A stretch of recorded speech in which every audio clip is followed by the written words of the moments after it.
Harrison, bom dia. Bom dia, Narciso. Bom dia, ouvintes da FAM. Harrison Oliveira, advogado de Valmir de Francisquinho. Harrison, obrigado pela sua participação aqui conosco. Eu inicio pedindo a você que explique qual foi a motivação de Valmir a fazer o acordo de não persecução civil com o Ministério Público Estadual. Tranquilo. Primeiro dizer que, em verdade, o que nós temos de concreto hoje é uma sentença de primeiro grau, uma sentença absolvitória. E entendendo o Valmir e a defesa que existia a possibilidade de fazer o acordo de não persecução civil, que é uma tratativa administrativa para encerrar o processo, Valmir, junto com a defesa, buscou o Ministério Público para celebrar o acordo de não persecução civil. E no acordo, a pedido do procurador, até porque também a legislação ela não prevê que a pessoa não assuma a culpa pelo reconhecimento do equívoco na gestão no tocante à regulamentação dentro do prazo razoável do funcionamento do matadouro, e entendendo que as demais cláusulas era razoável, resolvemos fazer o acordo para finalizar o processo e, como as pessoas costumam dizer, né, e vida que segue. Então, ele assumiu a má gestão dos recursos do matadouro. Na verdade, não existia recursos do matadouro. O matadouro, os valores que o município arrecadava a título de taxa, ele não conseguia suprir sequer o básico, que era a manutenção. O que Valmir assumiu a pedido do Ministério Público para celebrar o acordo foi que houve um equívoco na gestão no tocante à regulamentação dos contratos que eram feitos, como, por exemplo, com a empresa que recolhia a graxaria, que são os ossos, que são o sangue do matadouro.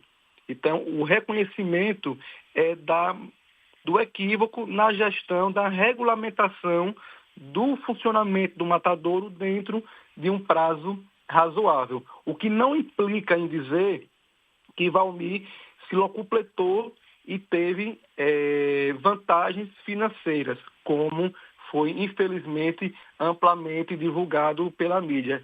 Inclusive, no acordo, o que se prega é uma multa cível e não um ressarcimento ao erário.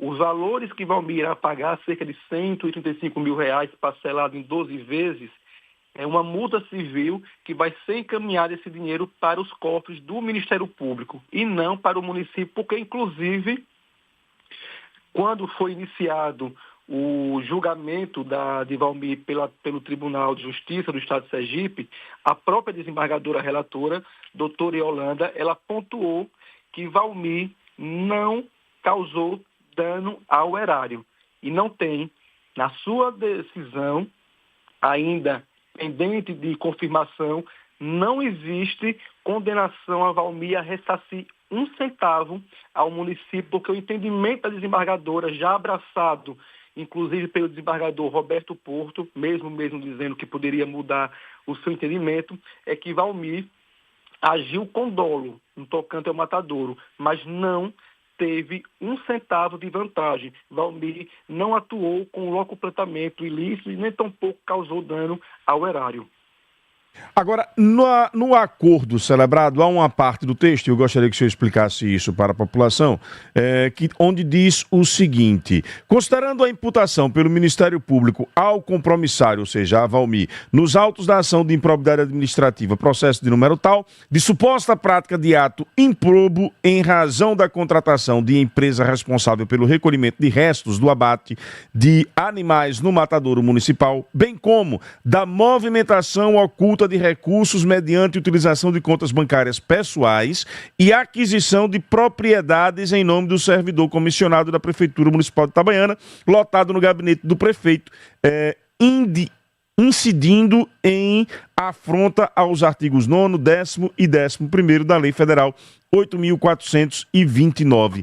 Quando Valmir assina este acordo, ele está dizendo ao Ministério Público, olha, ok, eu pratiquei isso aqui, mas quero entrar num acordo para acabar com a ação? Não, na verdade, foi a exigência do Ministério Público. O que ele quis dizer aí é que reconhece o equívoco na gestão, no tocante à regulamentação dentro do prazo razoável para funcionamento do matadouro, para a questão de contratação, inclusive, da empresa, mas o que tem no corpo aí do objeto é uma leitura do Ministério Público do que foi, naquele momento, as imputações atribuídas não apenas a Valmir, mas a todos os requeridos do processo. Aí, nesse arcabouço, ele contempla toda a causa de pedir, quais foram os argumentos que levaram o Ministério Público a ingressar com a ação, e coloca isso e, no final, diz que Valmir reconhece o equívoco na gestão. É dessa forma que nós estamos trazendo. Inclusive, Narciso, esse pedido de acordo na persecução civil, ele foi solicitado antes mesmo da audiência que teria antes do dia 30 de setembro, né, que foi marcada a primeira, e antes mesmo também do dia 30 de setembro, quando não tínhamos sequer uma indicação de como seria a votação dos eminentes desembargadores. Mas essa anterior foi a do secretário, não? Absolvitória. Como? Essa anterior foi a do secretário, não do Herotildes. Não, no dia 30 de setembro, nós já tínhamos feito o pedido para Valmir dos Santos Costa também de fazer o acordo na persecução civil. Inclusive, o Ministério Público, nessa audiência do dia 30, também já tinha se manifestado informando que tanto Herotildes como Valmir possuíam os requisitos para celebrarem um acordo de não persecução civil. Veja, antes mesmo do julgamento no segundo grau, Valmir dos Santos Costa pediu essa tratativa, esse acordo de não persecução civil, mesmo estando com uma decisão de primeiro grau absolvitória. O Fernando Frois pergunta aqui, por que Valmir não fez esse acordo lá atrás? Ele não fez o acordo atrás, porque atrás nós estávamos, como eu disse, com a sentença absolvitória e, chegado o momento 2024, período eleitoral, por questão de segurança, a banca de advogados entendeu. Como foi pautado o processo para o dia 30 de setembro, às vésperas das eleições municipais, e tendo dois entendimentos para a questão da inelegibilidade superveniente, quais seriam os entendimentos? A da lei das eleições, que dizia que a inelegibilidade superveniente ela pode ser arguída dentro do prazo do registro da candidatura. Esse prazo já tinha passado, mas existe uma súmula do TSE que diz o seguinte, que a inelegibilidade superveniente ela pode acontecer, ela pode se operar até o dia da eleição, no dia 6. Como a eleição de Valmir e de todos os candidatos a prefeito do Brasil seria no dia 6 de outubro, existiria a possibilidade, ainda que no procedimento remota, mas existiria a possibilidade do processo que foi pautado às vésperas da eleição ser julgado com uma decisão de segundo grau colegiada, com condenação a dano e com dolo. Valmir estaria inelegível no tocante à inelegibilidade superveniente para assumir a prefeitura de Itabaiana. Então, um dos motivos, talvez o maior motivo, tenha sido esse. Sentindo a necessidade e vendo a audiência às portas de uma eleição e tendo essa súmula que dizia da inelegibilidade superveniente, optamos por celebrar o acordo. O acordo nada mais é, acredito que os ouvintes já conheceram, uma boa parte conhece, a transação penal, quando a parte vai em uma audiência e o Ministério Público oferece a transação para encerrar o processo. Ainda que a parte entenda que tem razão, mas para encerrar, para não ir mais para o fórum, para acabar com o celeuma, para viver em paz, a parte prefere fazer um acordo dizendo que está ali, que reconhece as cláusulas, que vai cumprir para pôr fim ao processo, sendo que... Ou seja, eu sou inocente, mas assumo a culpa. Não necessariamente dessa linha, porque a culpa que Valmir assumiu foi literalmente a culpa de reconhecer o equívoco da gestão. É porque no documento, doutor, no documento diz assim, o compromissário, termo técnico utilizado, ou seja, neste caso, Valmir de Francisquinho, assume a responsabilidade pela prática dolosa do ato de improbidade administrativa prevista no artigo 10º, inciso 1, 8º, 12 da Lei 8.420, com redação pela Lei 14.230, consistente a facilitar ou concorrer para qualquer forma para a indevida incorporação ao patrimônio particular de pessoa física ou jurídica de bens, de rendas, de vendas e de valores integrantes do acervo patrimonial das entidades referidas ao artigo 1º desta lei. Ou seja, está falando que assumindo um crime de desvio de recurso público. Não, na verdade, ele não está reconhecendo o desvio de recursos públicos. Inclusive, não está, tanto é assim que a desembargadora, quando do seu julgamento, ela disse que Valmir não se locupletou do erário, que Valmir não praticou dano erário. A empresa Campo do Gado, que é também parte do processo, ela foi condenada a devolver recursos porque ela lesou o erário.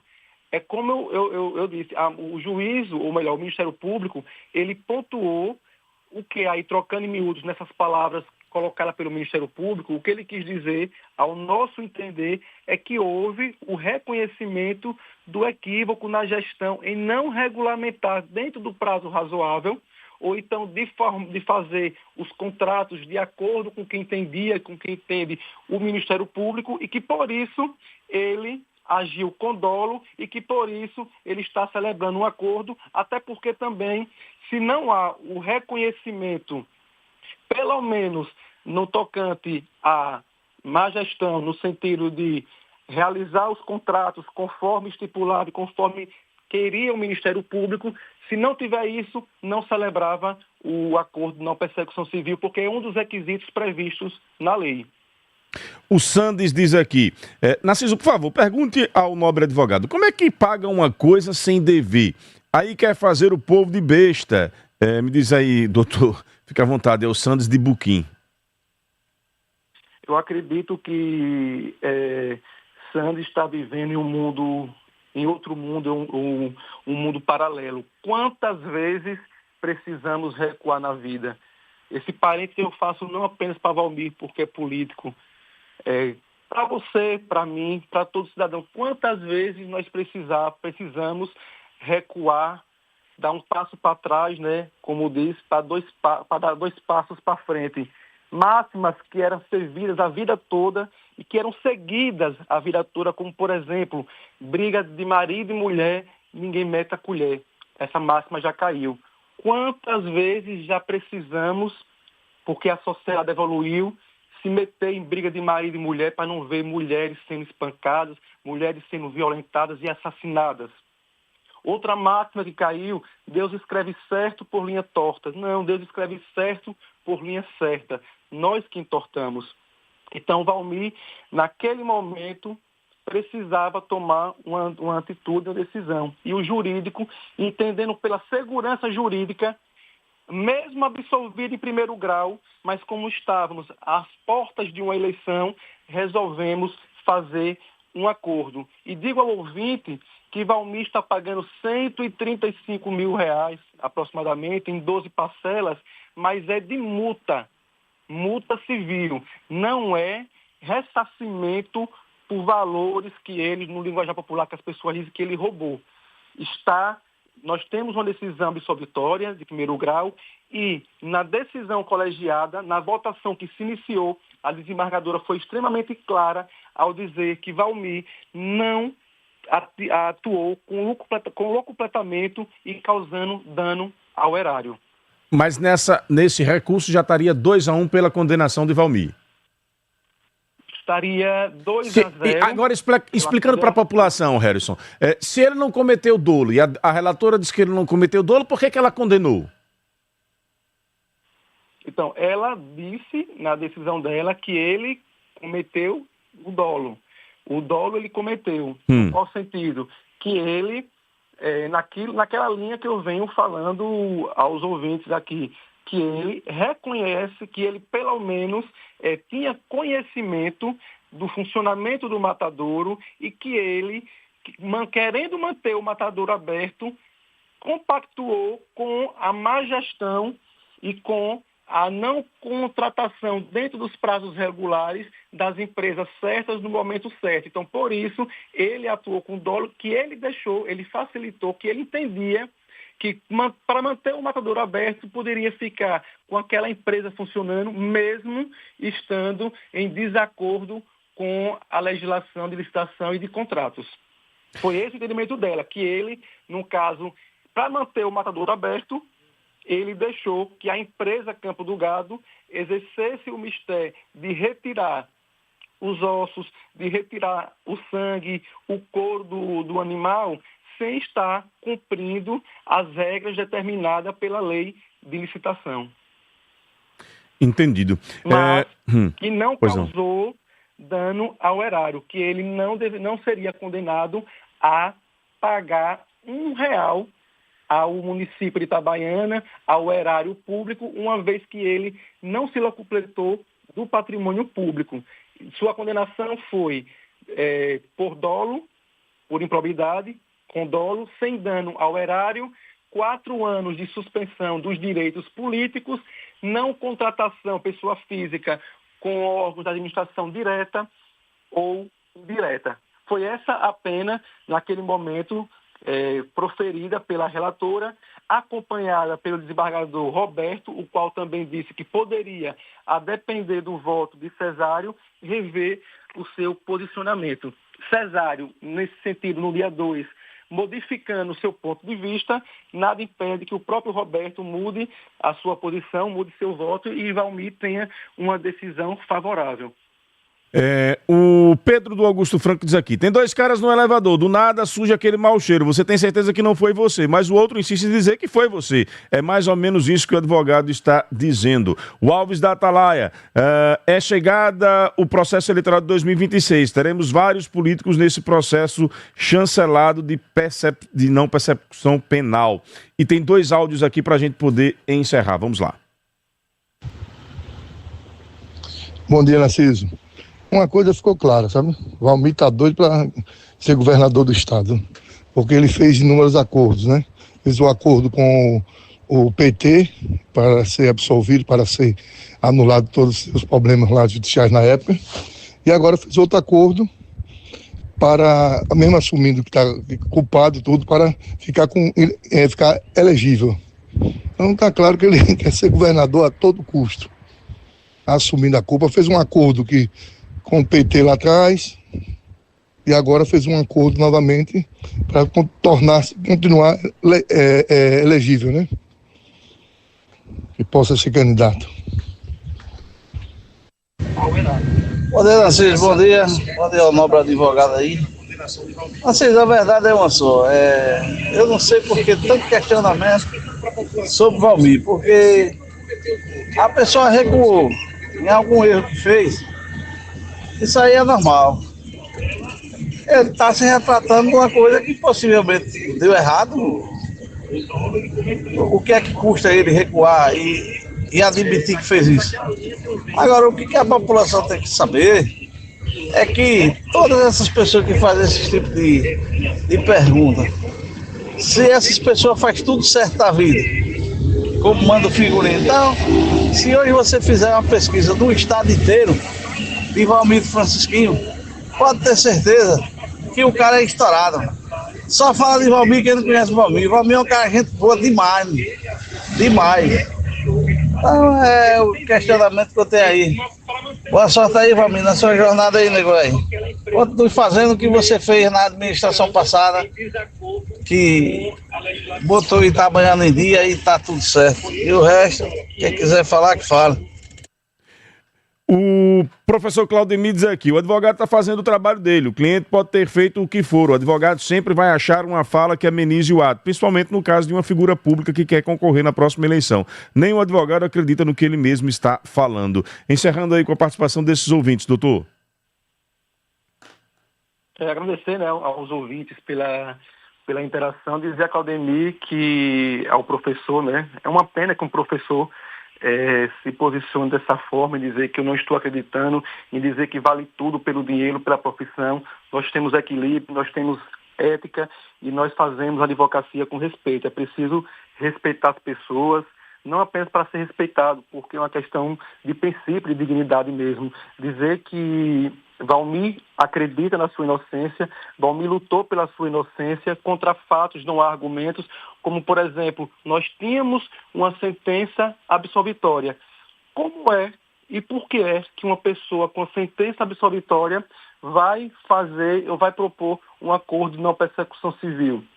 Explicamos isso de forma clara. Se as pessoas não querem enxergar porque tem paixão política, isso aí já não é da esfera do advogado. Mas eu não faço advocacia apenas por dinheiro. Claro que eu não vou ser hipócrita, dizer que o dinheiro não faz parte, que nós precisamos comer, precisamos vestir, precisamos manter nossa família. Mas eu faço advocacia, não só eu, como o doutor Evânio, o professor Evânio, fazemos advocacia com respeito, com dignidade e com ética. E acredito que 99% da advocacia sergipana também atua com advocacia com moral, com ética e respeitando a todos.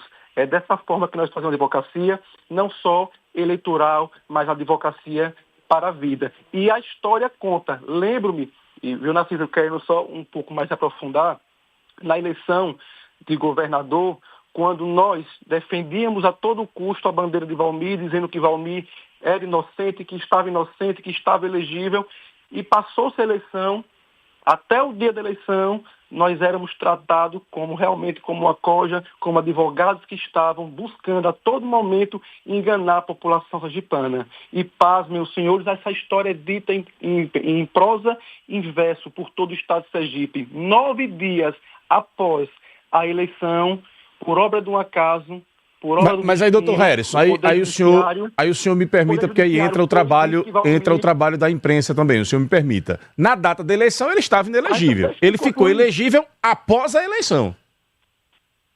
Pai Narciso, preste atenção no que eu estou querendo dizer. O fato foi o mesmo, não mudou. Sim. Nós mostrávamos o tempo todo... Uma coisa é o senhor, enquanto advogado, dizer claramente que acredita na inocência do seu cliente e que vai conquistar a elegibilidade a partir de um julgamento. Outra coisa é o fato concreto. Naquela data da eleição, ele estava inelegível, tanto que os votos foram anulados. Se ele conseguiu reverter depois e quais foram as ações feitas ou por que a justiça se jogou ao ponto de ficar com a história manchada, porque ficou mesmo, vamos ser sinceros, a Justiça Eleitoral, o Tribunal Superior Eleitoral manchou sua história com essa situação, de 9 dias depois de ter dado a ele a elegibilidade, mas o fato é que no dia da eleição ele estava inelegível. Senão era governador do estado hoje. Se me permite, eu não estou tratando do fato dele estar inelegível até o dia da eleição. O que eu estou querendo dizer é que nós mostrávamos o tempo todo que não fazia sentido a inelegibilidade. Inclusive, pedimos para que os dois processos, o de inelegibilidade e o outro processo, que era o processo eleitoral, fossem julgados juntos, porque um dependia do outro. E a nossa tese, naquele momento, o eminente ministro Alexandre de Moraes disse que não, que deveria ser julgado, mesmo outro ministro dizendo, doutor, vamos julgar juntos, porque um depende do outro. Mas atropelaram, disseram que não, deixaram inelegível, mantiveram a inelegibilidade para depois, 9 dias após, tornar o candidato elegível. Então, 9 dias foi o que precisou para que o judiciário julgasse os embargos de declaração e reconhecesse que aquele processo não fazia sentido e que razão assistia a Valmir. Então, na vida, às vezes, especialmente para o político, é preciso recuar. Naquele momento, ou melhor, agora, nesse momento da eleição, estando às portas de uma eleição e existindo a inelegibilidade superveniente, foi necessário, foi mister procurar até mesmo antes da audiência, da sessão do julgamento do dia 30, o Ministério Público para fazer o acordo de não persecução civil. Agora sim, ficou claro nesse sentido de que você acreditava na inocência e posteriormente conquistou. Mas porque eu fui enfático, doutor. Eu estava tentando conduzir. Perfeito. E eu não tenho dúvida que o seu trabalho foi importante. Aqui eu quero relembrar também e parabenizar.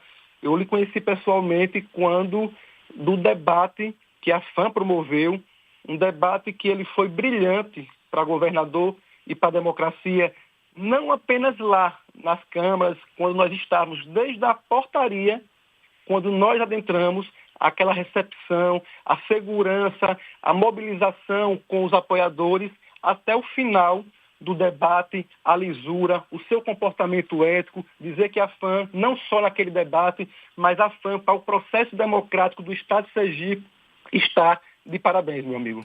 Eu que lhe agradeço, doutor. Eu fiz essa observação enfática, porque na época, como diz o ditado, né? Quem bate não lembra, mas quem apanha lembra. Eu recordo que a gente apanhava pra caramba quando dizia, olha, ele tá inelegível. Se vai conquistar depois ou não, se vai reverter, se é possível, se não é possível, são outros 500. Tanto é que ele conquistou depois, 9 dias, a sua elegibilidade. Mas naquele momento da eleição, o fato era que ele estava inelegível. E aí todos sabem do que aconteceu, não precisamos relembrar. Doutor Harrison, muito obrigado pela sua participação, espaço sempre aberto aqui no Jornal da FAM. Assim, eu que agradeço, viu? Dizer que é uma satisfação imensa estar com você. Não, infelizmente não tive como estar pessoalmente, que eu queria realmente rever aí, porque com certeza iria passar um filme por nossas cabeças. Afinal, participamos assiduamente da campanha de governador e também de perto da campanha de prefeito, dizer que estamos à disposição, que Itabaiana está de portas abertas para a FAM e dizer que é sempre bom que o jornalismo do Estado de Sergipe, mais de perto da nossa querida e amada capital, venha dar essa notória visibilidade ao Agreste, ao interior e à Itabaiana. Meu irmão, que Deus lhe abençoe, um bom dia a todos. Eu que lhe agradeço. Só para a gente encerrar este assunto, para mim, quem fica com a moral jogada ao chão, quem fica descredibilizado, quem fica com a sua conduta em dúvida é o sistema judiciário. Que vejam, como é que eu não cometi um crime, mas assumo que cometi para poder me livrar? Ao mesmo tempo, eu vou para a política, meu filho deputado federal, usa o microfone da tribuna para dizer que eu sou perseguido. Então quem está me perseguindo? A justiça? A perseguição foi lá de trás? A justiça que me absolveu não me perseguia. E tem uma primeira decisão em que ele foi inocentado, em primeira instância. Trâmite normal, o Ministério Público recorre, vem para a turma recursal. A relatora diz, olha, você não cometeu o erro de pegar o dinheiro e botar no bolso, como disse aí o advogado. Estou indo pelo que o advogado diz. Mas você poderia ter evitado que a empresa que estava operando continuasse. Você contratou de forma errada. Então você cometeu improbidade administrativa. Por isso eu vou lhe condenar. Aí eu assumo um acordo para poder encerrar o processo, mas ao mesmo tempo vou para a política e digo, eu fui perseguido. Ou seja, a mesma justiça com quem eu quero fazer o acordo é a justiça que me... Eu, com toda a sinceridade. Quem está indo para a lama é a imagem do Poder Judiciário. Porque o povo não consegue compreender isso. O povo simples não consegue compreender isso. É como se ele estivesse dizendo o seguinte, ó, justiça, eu já entendi que eu vou perder. Eu já entendi que você vai me condenar.